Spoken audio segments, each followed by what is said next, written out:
colocação que se faz na atualidade é que determinados comportamentos morais que nós estamos tendo, basicamente, egoísmo, orgulho, preguiça e etc., estão causando os nossos problemas físicos. Por quê? Porque quando você explora a natureza até o ponto da destruição do solo, o que acontece? Você vai ter que botar mais pesticida e mais adubo. E isso está chegando a um ponto em que 80% do custo dos alimentos vem de produtos químicos industrializados. E mesmo fazendo isso, os solos estão se destruindo. Mas por que a gente está fazendo isso? Porque não temos outra alternativa? Ou tem um nome específico para isso? É claro que isso tem consequências. Quanto mais você explora, isso numa cadeia sem fim, você explora e é explorado, você explora e é explorado, você começa a abrir mão das coisas realmente de grande valor por coisas sem valor. Então, as coisas naturais, aparentemente, não têm valor nenhum. Nós queremos coisas em que você agrega determinados valores que as pessoas dizem que são importantes. E, como temos preguiça de correr atrás, a gente permite que isso envolva a nossa vida. Então, eu estou dizendo uma coisa diferente do usual, até porque, recentemente, eu recebi um trabalho de pesquisa, não é da minha área, mas eu achei, por causa do segundo cérebro, fui ler o material, eu cheguei numa pesquisa na área da agricultura chamada agrofloresta, em que um pesquisador estava analisando a chamada paleontovegetação, como a vegetação se formava, e os resultados que estamos tendo na destruição do solo, que é progressivo e aparentemente reversível. Ele desenvolveu uma técnica que reverte essa destruição e consegue uma produção de alimentos maior e mais barata. Por quê? Ele consegue uma produção 80% mais barata porque não usa nenhum pesticida e nenhum tipo de adubo artificial, fertilizante. E com alimentos mais saudáveis, com mais vitaminas, com tudo muito mais do que as engenharias genéticas da atualidade. Como ele faz isso? Aí ele diz no final da pesquisa, é simples. Você não pode chegar no lugar e somente tirar. É necessário dar alguma coisa em troca. Se você puder dar tanto quanto recebe, o resultado será muito melhor. Vamos traduzir isso dentro do Livro dos Espíritos. Do que ele está falando mesmo? As leis morais não servem apenas nas nossas relações sociais. Em todas as relações que a gente estabeleça na existência, ela deve ser aplicada. Nas nossas relações com o solo, nas nossas relações com os alimentos, com os animais, com as pessoas, com os espíritos. Se a gente aplicar essa regra em todas as nossas relações, nós vamos diminuir essas perdas, esses problemas, esses resultados, de maneira extremamente significativa. Mais ou menos 80%. E vai sobrar 10% que veio da reencarnação. Mas, quando você diz, se tem um quadro depressivo por causa da outra encarnação, tem certeza que não são nutrientes que estão faltando?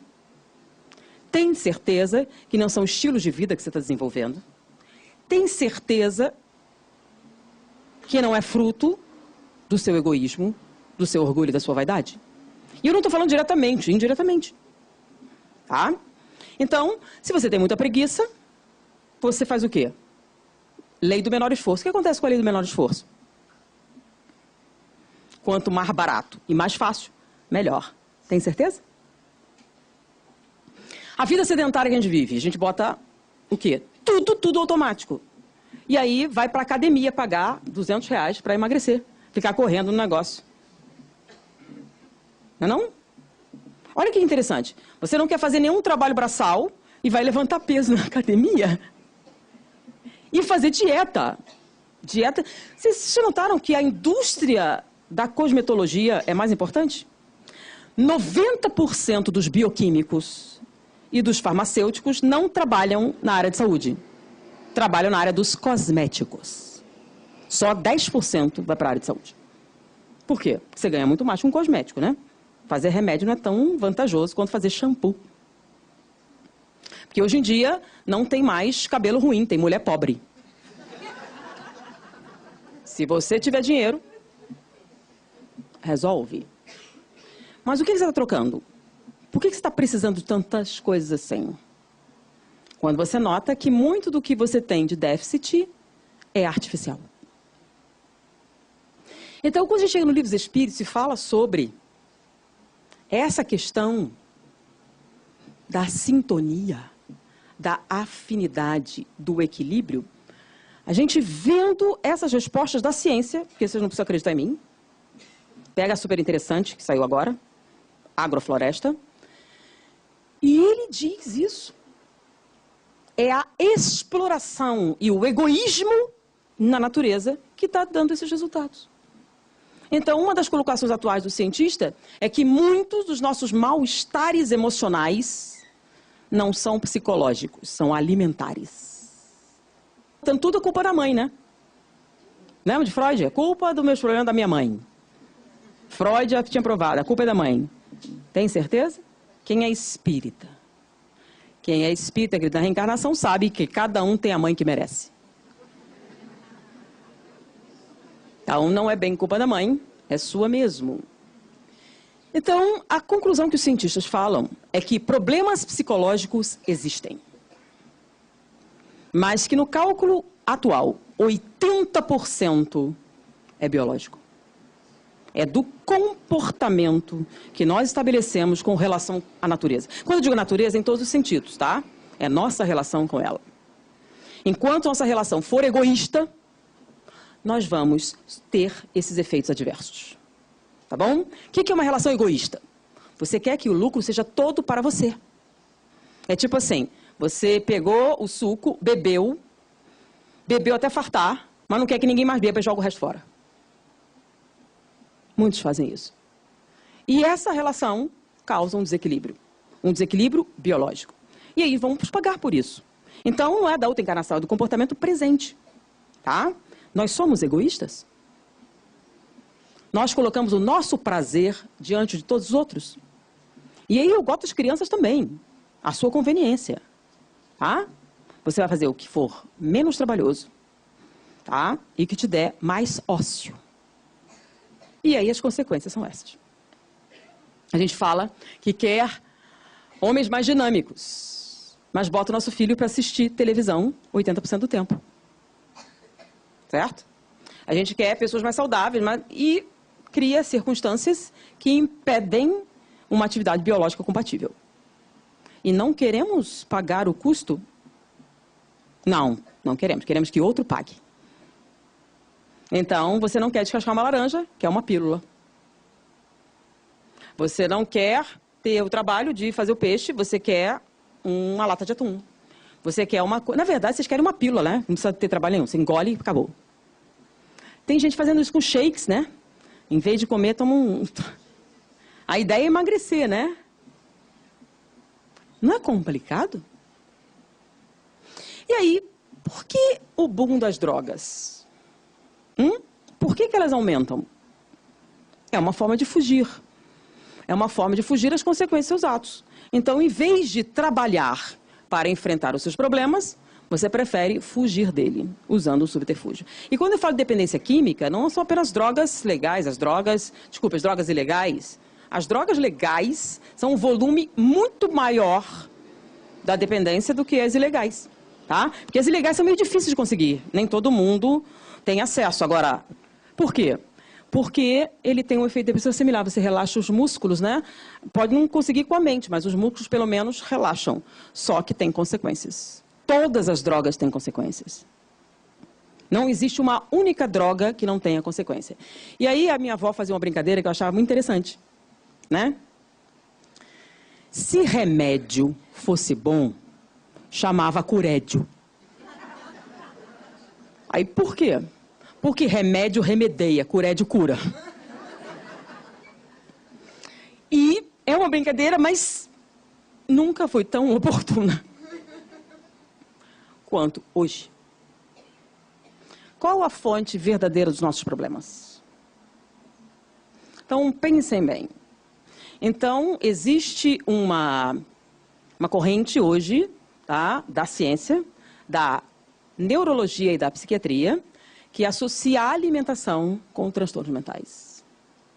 E, basicamente, é uma corrente que está ganhando um grande destaque, que diz que se nós aumentarmos nossa ingestão de água em 30%, vamos diminuir 50% dos processos depressivos. Aí não está mandando a gente rezar? Não. Beber água. Agora, se for fluidificada... Eu acho que a gente tem que agradecer o centro espírita, né? Porque água fluidificada você não bota líquido, né? Para não estragar a água. Então, é a única fonte de água que algumas pessoas tomam, né? O resto é Coca-Cola ou café. O único momento que ela bebe água é água fluidificada. Então, você tem ideia que muito do bem-estar, tá? Mesmo que fluidificasse mal, só de beber água já melhorava. Então, quando a gente fala sobre... A gente falou um pouquinho sobre as drogas, é claro, gente, o tempo não dá para a gente abordar, na verdade, seria um seminário, a gente falar de todos esses aspectos. E o aspecto espiritual, que a gente não falou, até porque desenvolveu algumas coisas novas, seria um fenômeno chamado parasitose espiritual. Que é uma parasitose espiritual, tá? O que eu falei antes é o que explica você entrar nas drogas, tá? Mas muitas pessoas têm os efeitos adversos, gostariam de sair. E qual é a dificuldade de sair? A principal dificuldade é o que a gente chama de dependência psíquica. Porque a dependência química tem tratamento. Você trata e você desintoxica. Mas a pessoa volta. Sistematicamente. Por quê? Aí que entra um fator espiritual. Porque muitas pessoas com esse problema chegam ao centro espírita. Porque existe uma melhora significativa. Tá? Nós temos uma instituição especializada em dependentes químicos que tem um sucesso fora do comum, que faz com que muitas pessoas vão lá para saber o que eles fazem diferente. O que eles fazem diferente é desobsessão. Porque o resto é igual a toda parte. Se eles usam a mesma técnica que outras clínicas usam, por que eles têm 90% mais sucesso? E aí, os representantes da clínica, entre eles um policial federal, etc., eles falam isso. Tá? Muitos não acreditam mesmo, mas exatamente como vocês fazem? Deve ser uma coisa psicológica. Qual o motivo da parasitose espiritual ter um fator tão determinante na dependência psíquica? É o seguinte, muitas pessoas quando falam de obsessão, elas sempre fazem referência à reencarnação passada. Nem toda obsessão tem a ver com a reencarnação passada. Tá? A parasitose espiritual, por exemplo, não tem nada a ver com a reencarnação passada. Tem a ver com o seu comportamento presente. Você é viciado em cigarro, tá? 3 maços diariamente. Você morreu disso. Foi para o mundo espiritual. Passa seu vício? Não. Só que lá você não pode pegar um cigarro, acender e fumar. Porque se funcionar, você pega um cigarro fictício e tira esse efeito. E não tem. Ele deseja o quê? Ele deseja nicotina? Não, ele quer a sensação de fumar. E esse desespero faz com que ele procure uma forma de diminuir isso. Então, ele procura um hospedeiro que lhe forneça as sensações. Só que tem um detalhe. Tem muita gente que não entende bem como é que funciona o negócio, né? Basta fumar para você ficar obsidiado? Não. Não basta fumar, tá? Tem que combinar. Como assim? Então, eu sou um espírito que morreu viciado em cocaína. E eu estou atrás de alguém que me forneça sensações. Aí eu tento ela, que é viciada. Não serve, não serve, não serve, não serve, não serve, não serve, não serve. Que não basta que ela use cocaína, ela tem que ter pensamentos, vibrações semelhantes às minhas. A gente tem que combinar, a gente tem que ter afinidade. Então, eu custo um pouco a encontrar. E quando eu encontro, nós nos conectamos. Quanto mais afinidade tiver, maior a conexão, maior a sensação, maior o barato. Aí, alguém interna você numa clínica de reabilitação. Aí, o que acontece? Quanto tempo eu levei para te achar? Então, eu descubro que é mais fácil fazer você voltar a usar do que achar outro igual. Então, uma das principais fontes de dependência psíquica é que quando você tem um parceiro assim, não é tão facilmente assim que ele larga. Então, é muito mais fácil para ele fazer você voltar do que arrumar outro parecido. Porque não basta fumar. Tem que participar. E com isso, o que ele faz? Quando você sai da reabilitação, não tem nenhuma química do seu corpo. Esse que é o grande problema da psicologia. Por que você continua sentindo, por exemplo, delirium tremens? Se não tem mais nada. Por que você continua fazendo alguns quadros convulsivos, etc? Não tem química. Aí eles diziam, é psicológico. É uma dependência psicológica. Só que a gente evoluiu hoje dos neurotransmissores. Você aparentemente não tem. Por quê? É de origem o quê? Então, ele faz você sentir o que ele sente, já que vocês são tão próximos. E aí, para diminuir o mal-estar, o que você faz? Você volta. Então, nesse caso, não basta a reabilitação física. Você tem que fazer a reabilitação psicológica e a reabilitação espiritual. Porque se você não afastar os parceiros, volta.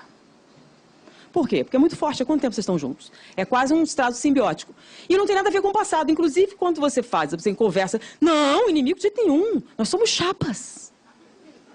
A gente se diverte junto, eu, inclusive já protegi. E protege, né? Tem pessoas bêbadas que dirigem um carro e não morrem. Situações impossíveis. Na medida do possível, eles seguram a onda. Por quê? Se morrer, vai ter que achar outro. Então, muitas vezes, quando vem uma overdose e eles se recuperam, eles acham alguém para tentar salvar. Muitas vezes acontece. Por quê? Eu vou te salvar porque eu gosto de você? Não, porque eu vou usar você de novo. E de novo, e de novo, até que não sobe mais nada. Porque primeiro eu, depois os meus, aos outros nada. E não tem nada a ver com outra reencarnação. Então, o negócio é não começar. Muitas pessoas começam inadvertidamente, não sabem os efeitos químicos das drogas, tá? E não tem nem a ver com um motivo psicológico, por assim dizer, tá? Apesar dele existir. Porque existem aqueles que vão naturalmente para esse processo e existem aqueles que são induzidos pela propaganda. Como assim? Venha para o mundo de Marlboro. Vocês sabem que todos os 11 homens de Marlboro morreram de câncer, né? Todos os 11. Então, todo o glamour que envolve isso, Por quê, gente? Porque dá lucro, não? Pensa bem, qual é a mercadoria que eu não preciso fazer nada e você vai voltar sempre? Logo, vai ter alguém que vai tentar explorar esse nicho. E como é que eu vou fazer? Propaganda. Tanto que quando a propaganda de cigarro foi proibida, o que aconteceu com o fumo no mundo, gente? Agora que a propaganda acabou. Sabe o que aconteceu? O fumo caiu no mundo 80%. Ou seja, é só fenômeno psicológico para você fumar? Ou uma grande parte disso é o quê? Marketing. E eu, durante um bom tempo, eu fiz a clínica médica numa enfermaria de pacientes terminais do vírus da AIDS. Tá? E ali tem várias coisas que você aprende. Você tem aquela que é transmitida por via sexual e você tem aquela que é por via de drogas. Tá? E naquela época que eu estava lá, não havia coquetel, não havia AZT. Então as pessoas morriam em grande quantidade. Tá? E aí você aprendia algumas coisas interessantes. E uma delas foi com um jovem. Ele parecia muito jovem, mas não era. Ele tinha, na época que estava lá, 24 anos. E aí, qual era a sua atividade? Ele era traficante de drogas, mas não morava no morro. Ele morava em Copacabana. Ele tinha um apartamento que era financiado assim. E o trabalho dele, ele estudava num colégio de manhã, num colégio à tarde e no outro colégio à noite. É porque ele gostava de estudar muito? Não. Ele se matriculava em 3 colégios. E ali, ele mantinha o seu apartamento em Copacabana, com os seus clientes. Ele era um fornecedor de drogas. Tá? Então, ele se tornou viciado aos 14, aos 16 foi expulso de casa e passou a viver disso.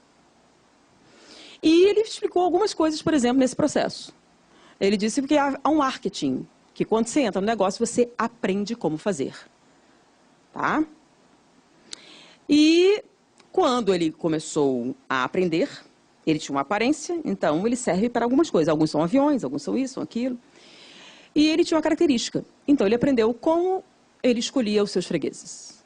Porque se você escolher errado, você pode ser pego, certo? Por que ele tinha tanto sucesso na sua atividade? Porque ele era um bom julgador de caráter. E ele aprendeu algumas técnicas. Por exemplo, vamos lá, façam isso, faça a proporção. Isso aí há 40 anos atrás, tá? Ele estava no colégio e escolhia cabelo comprido. Por que cabelo comprido? Pai não gosta de cabelo comprido. Se ele usa cabelo comprido, tem problema com o pai. Brinco na orelha. Mãe odeia brinco na orelha. Se ele usa brinco, tem problema com a mãe. E mais algumas características, ele notava que ele tinha problemas de relacionamento. Se você tem problemas de relacionamento, você tem menos defesas. Então, você é mais suscetível de se tornar um cliente regular. E sempre começa grátis. E sempre é um sucesso. Sempre você é esperto. Sempre você é interessante, rebelde, legal, bacana, moderno, não conformista. Elas soam muito bem para alguém muito jovem. Só esquece de dizer que é muito ingênuo também. E eles usam exatamente essas dificuldades para te vender alguma coisa. O problema é que depois de usar algum tempo, você não consegue deixar de usar. Então, muitos deles não tinham problemas psicológicos graves ou um problema de relacionamento tão sério assim. Eles foram vítimas do marketing. E um amigo nosso resolveu estudar a fundo essas técnicas de marketing das drogas. Ele fez o estudo, ele foi em determinadas regiões produtoras de droga, foi para a Colômbia, foi para vários lugares, era uma pessoa muito capaz, um psicólogo excelente, estudou a técnica, tá? E resolveu montar um seminário e apresentar isso. Ele montou um seminário. Depois de alguns meses, ele recebeu um envelope. No envelope havia a fotografia da sua esposa, dos seus filhos entrando na escola, creche, da sua rotina. Tem certeza que você quer continuar falando essas coisas? Ele pegou todo mundo, foi embora do país e largou. Por quê? Ele não estava falando sobre a química das drogas, como eu falei agora. Como a droga funciona, o que ela faz exatamente. Porque as pessoas sabem. Ele estava falando de outra coisa. Ele está falando das técnicas de marketing associadas ao uso de entorpecentes. Que tipo de linguagem você usa para convencer alguém a fazer uma experiência ou dizer, não é tão sério assim. Ah, não é tão grave assim. Você está sendo muito... Então, ele analisou todas as técnicas e chegou a um panorama falando sobre o marketing embutido nas drogas. Tá? E que a gente não nota. Quando ele apresentou isso, muitas pessoas se impactaram porque elas entravam no processo. Inclusive pais, que não davam a devida atenção porque não percebiam que estavam envolvidos no marketing. Não viam que eles também estavam colaborando e facilitando o processo. E o efeito foi tão grande que o tráfico de drogas achou que ele era muito prejudicial aos negócios. Ele dizia, no seu seminário, que 60% é marketing. 40% processos psicológicos, sociais, econômicos, etc. Diante disso, o que fazer para alcançar a felicidade e resistir ao mal? Um sábio da antiguidade falou, disse, conhece-te a ti mesmo. Foi um prazer estar com vocês. Muita paz.